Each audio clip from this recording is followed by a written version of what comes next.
अस्सलामु अलैकुम वरहमतुल्लाहि वबरकातुह। बिस्मिल्लाहिर्रहमानिर्रहीम। S&P ब्लॉक एलिमेंट्स की केमिस्ट्री का ये सेशन नंबर 3 है। इससे पहले हमने डिस्कस किया था सबसे पहली वीडियो के अंदर, पहले लेक्चर के अंदर इंट्रोडक्शन कि S&P ब्लॉक एलिमेंट्स कौन से होते हैं।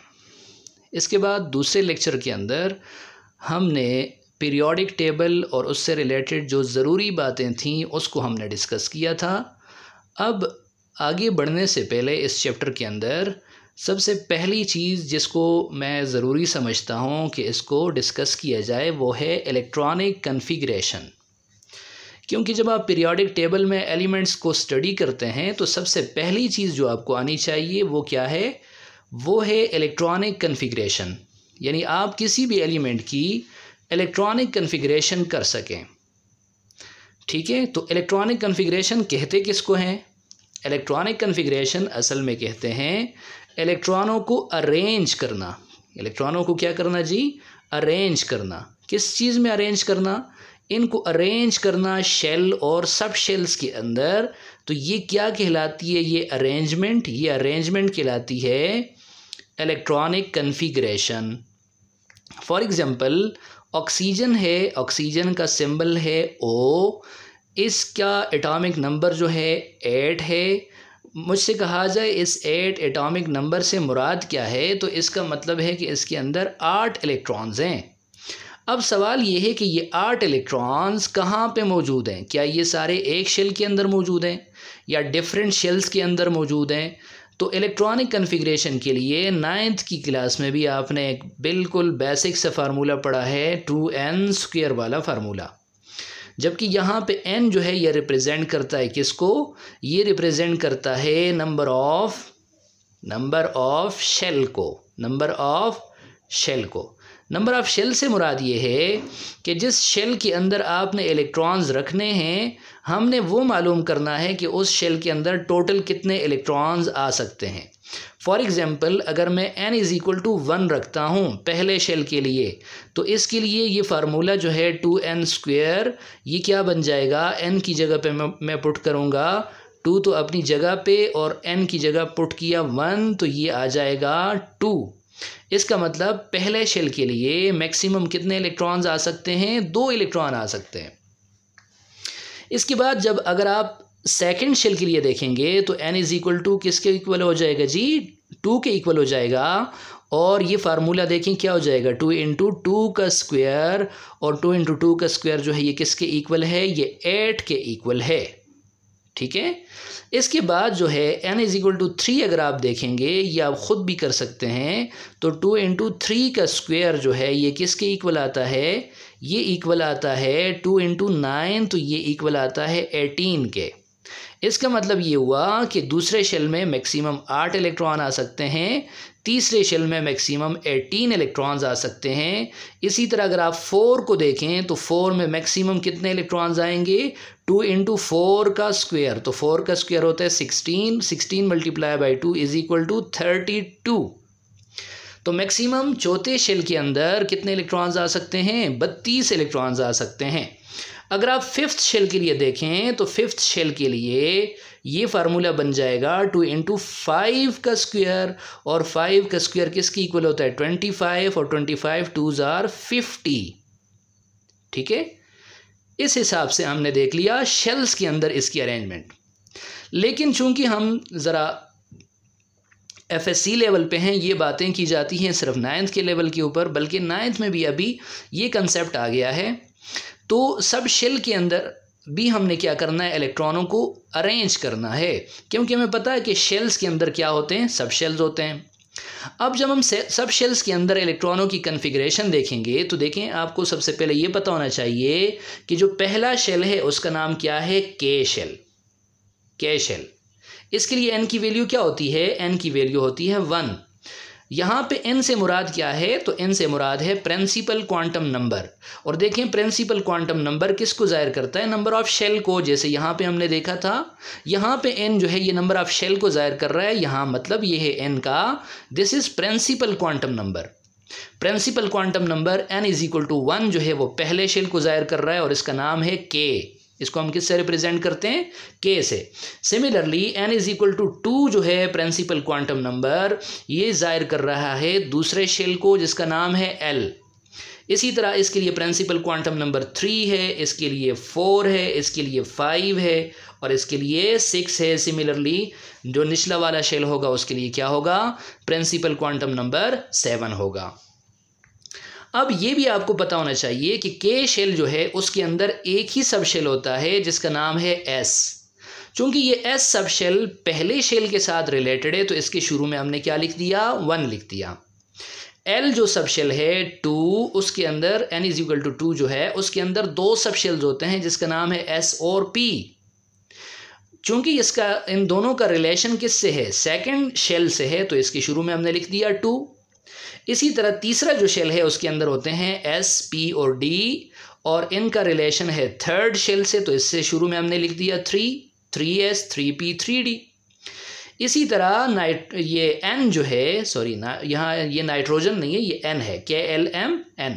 ये n जो है ये n इज इक्वल टू 4 के लिए, यानी प्रिंसिपल क्वांटम नंबर 4 यानी शेल नंबर 4, उसका नाम क्या है, n शेल। उसके अंदर 4 सब शेल्स होते हैं S, P, D और F। चूंकि इसका रिलेशन 4th शेल से है, ये 4th शेल की हम बात कर रहे हैं, तो इसके साथ हमने क्या लगा दिया, 4s, 4p, 4d और 4f। इसी तरह नेक्स्ट शेल की तरफ जाएंगे तो उसके अंदर 5s, 5p, 5d, 5f। अब यहाँ पे सब शेल एक और भी आ सकता है, और भी आते हैं, लेकिन हम उसको यहाँ पे क्या नहीं करते, मेंशन नहीं करते, उसकी ज़रूरत नहीं है। ठीक है, जब आप इलेक्ट्रॉनिक कॉन्फ़िगरेशन देखेंगे तो आपका काम यहाँ तक क्या हो जाएगा जी, कंप्लीट हो सकता है। तो इसी तरह 6 के लिए जब आप देखेंगे तो उसके लिए आप लिखेंगे S, P, D, F और उसके साथ शुरू में आप क्या ऐड करेंगे, 6s, 6p, 6d और 6f। अब ये बात आपको पता होनी चाहिए कि सब शेल के अंदर S सब शेल जो है ये जहाँ पे भी होगा इसमें मैक्सिमम कितने इलेक्ट्रॉन्स आते हैं जी, 2 इलेक्ट्रॉन्स आते हैं। तो यहाँ पे हो जाएगा ये 1s2, ये हो जाएगा 2s2। जहाँ पे भी S है उसके अंदर कितने इलेक्ट्रॉन्स आ रहे हैं, 2। तो ये जो ऊपर हम 2 लिख रहे हैं ये किसको ज़ाहिर कर रहा है, नंबर ऑफ इलेक्ट्रॉन्स को। इसी तरह P जहाँ पे भी होता है, चाहे वो सेकंड शेल का हो, थर्ड का हो, फोर्थ का हो या 5th का या 6th का, उसमें टोटल कितने इलेक्ट्रॉन्स आते हैं, 6 इलेक्ट्रॉन्स आते हैं। D के अंदर टोटल इलेक्ट्रॉन्स आ सकते हैं 10, चाहे वो थर्ड शेल का है, 4th का, 5th का या 6th का। इसी तरह F के अंदर 14 मैक्सिमम इलेक्ट्रॉन्स आते हैं, तो हम इसके साथ क्या लिख लेंगे, नंबर ऑफ इलेक्ट्रॉन्स लिख देंगे। अब जब आपने इलेक्ट्रॉनिक कॉन्फ़िगरेशन सब शेल्स के अंदर करनी है तो आपने इस तरतीब से जाना है। यहाँ से आप स्टार्ट लेंगे, सबसे पहले आप इलेक्ट्रॉनिक कॉन्फ़िगरेशन यानी इलेक्ट्रॉन सबसे पहले जाएंगे किसके अंदर, 1s2 के अंदर। उसके बाद जाएंगे जी 2s के अंदर। उसके बाद यहाँ से देखें एरो स्टार्ट करेंगे और ये इसको जाके क्या कर रहा है, हिट कर रहा है। तो आप इस तरतीब से जाएंगे, सबसे पहले 1s2, उसके बाद ये एरो जो है 2s2 पे आ रहा है। उसके बाद देखें एरो यहाँ से आप स्टार्ट करेंगे तो जहाँ से ये स्टार्ट होगा तो 2s2 के बाद आप आएंगे 2p6 पे, उसके बाद 3s2 पे। अब देखें 3s2 के बाद किस पे आप आएंगे, 3p6 और उसके बाद 4s2 के ऊपर।